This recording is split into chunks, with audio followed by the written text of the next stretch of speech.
primeiro parabenizar o ministro Mauro Vieira, porque nós estamos reconstruindo a política externa brasileira.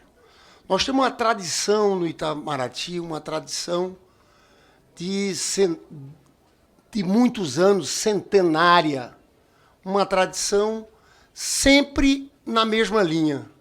Defesa dos interesses nacionais, dos interesses comerciais. E, na verdade, nós enfrentamos um período muito difícil, que questionou essa tradição do Itamaraty, que foi o governo do Bolsonaro.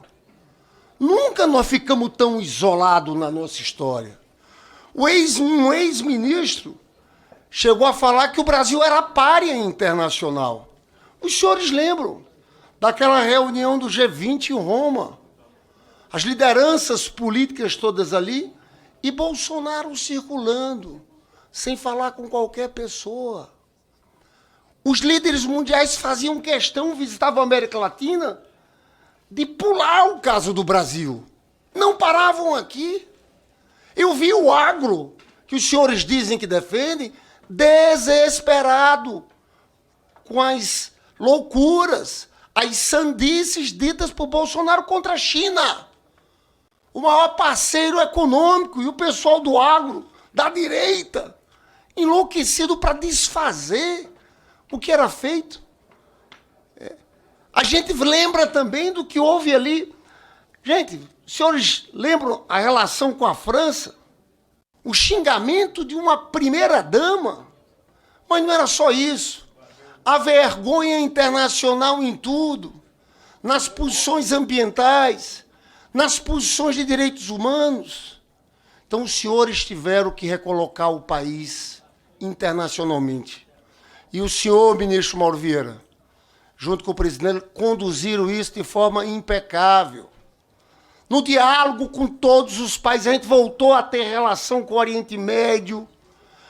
Senhores, você sabe que nesse governo, o pessoal do agro, eu vi uma publicação deles, dizendo que sobre o governo Lula, com Mauro Vieira como ministro, para o agronegócio brasileiro, agora, em 2023, chegamos na 56ª abertura de comércio.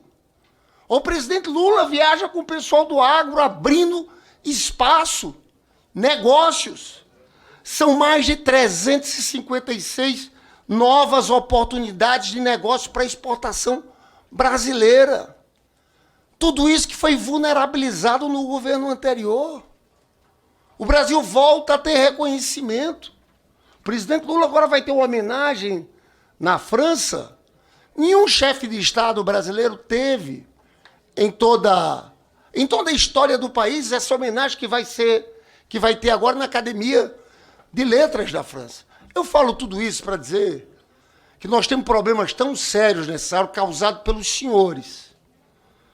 senhores aqui desse grupo de extrema-direita, bolsonarista. Eu vou entrar nos pontos. Mas antes me permita, tanta tempestade num copo d'água, no caso da Venezuela, Felipe, deputado Felipe, no caso da Venezuela, senhores, eu conheço aquela situação.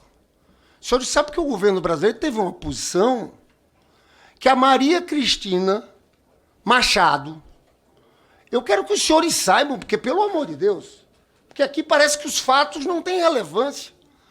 Quando foram libertados nos Estados Unidos e apareceram aqui Omar Gonçalves, Magali Meda, Pedro Ruth, Cláudia Maceiro, Humberto Villa-Lobos, soltaram um comunicado.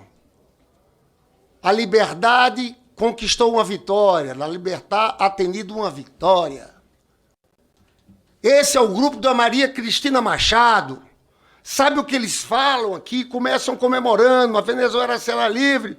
Em nome de Omar Gonçalves, citam todos. Nós queremos agradecer ao governo da Argentina por otorgar asilo político e ao governo do Brasil por assumir a custódia, a proteção na Embaixada Argentina durante 9 meses. Depois faz um agradecimento ao corpo diplomático brasileiro. Essa turma aqui é de direita. Essa turma aqui foi a nota depois que eles estavam nos Estados Unidos. Os senhores vêm com conversa aqui, gente. Pelo amor de Deus, respeitem os fatos. Eu fico vendo essa questão, porque precisa ter coerência, deputados. Não é casuísmo. Os senhores aqui no Brasil fazem uma campanha humanitária pela liberdade, pela anistia de presos aqui no país. Aí os senhores, nesse caso, eu vi aqui dizendo afirmações em que ela foi condenada por corrupção. Uma senhora enferma. Não é verdade, ela não tem condenação por corrupção. Ela tem uma condenação em primeira instância por crime eleitoral, com a palavra de um delator. E teve a concordância do governo peruano. Aí, deputado Felipe, com todo o respeito que tem nutro, aí o senhor falar, mas estamos desrespeitando a jurisdição do Peru. Mas que bonito defender a justiça desse jeito. A sacrossanta justiça de primeira instância. Agora o mesmo não vale aqui para o Brasil? Não vale para o Brasil? Aqui os senhores questionam tudo. Vocês notam? Gente, é preciso ter um mínimo de coerência. Se é para ter humanidade com as pessoas que estão presas aqui, se é para defender a justiça, e o que nós fizemos, o governo peruano concordou, em cima da Convenção do Asilo Diplomático, que o avião é porque é obrigação, quando tem, do governo transportar. Aí os senhores dizem, aparecem aqui dizendo, não pode, a justiça tinha decidido. Pelo amor de Deus, vamos fazer um debate minimamente respeitoso do ponto de vista, é subestimar a inteligência. É subestimar a inteligência. Defender a justiça, assim. É o que eu estou vendo aqui no Brasil. Todo tipo de xingamento a ministro Supremo. Não dá. Vocês têm que organizar melhor as ideias. Tem que ter um pouco de coerência nisso aqui. A mesma coisa em relação à Janja. Que história é essa que a Janja pediu ajuda da China para regular as redes sociais? Olha, aquela história vazou. E pelo jeito que vazou, era lá reclamando um pouco do TikTok, da violência que existe, estímulo à violência. Ninguém sabe direito como aquela história aconteceu. Mas não era pedindo regulação da China, muito pelo contrário. Eu quero dizer, inclusive, uma coisa aos senhores. Os senhores entram numa seara que eu acho que é desrespeitosa, de ataques pessoais à primeira-dama. Eu quero dizer uma coisa aos senhores. Os senhores estão levantando isso aqui, eu agora vou fazer o seguinte. Cada vez que levantarem, porque você sabe que a Michele Bolsonaro, eu não gosto de atacar primeira-dama, esposa. A Michele Bolsonaro tem um inquérito que está no Supremo Tribunal Federal da rachadinha do tenente-coronel Mauro Cid, com gravações e gravações, pagando as contas pessoais dela. A cada vez que os senhores entrarem com isso aqui, nós vamos entrar com uma dessa do Michele. Eu acho isso vergonhoso em vocês. É um episódio de covardia tratar a primeira-dama do país dessa forma. Tenham coragem, frente ao presidente. Nós nunca fizemos isso agora, mas agora vai ser assim aqui. Cada medida, nós vamos tomar outra. Porque o que mais tem é aquele programa que a Michele fazia lá no Palácio Planalto. Olha, veio o relatório lá do TCU, cheio de irregularidades. Essa coisa aqui da rachadinha que pagava as contas da Michele Bolsonaro, tem uma gravação do Mauro Cid, dizendo o seguinte, isso aqui, falando com a assessora dela, tá lá, isso aqui é pior do que a rachadinha do Bolsonaro, do Flávio Bolsonaro. Então chega dos senhores aqui, eu tô falando é um desabafo mesmo, porque eu acho covardia a forma como tratam a primeira-dama aqui. E eu acho que isso não é bom na política. Agora eu vou entrar no ponto que eu considero central. Gente, os senhores, ministro, é a primeira vez na história do Brasil que a gente tem um grupo claramente com posições antinacionais. Aquela história que o Nicolas falou, aqui ninguém falou de Brasil.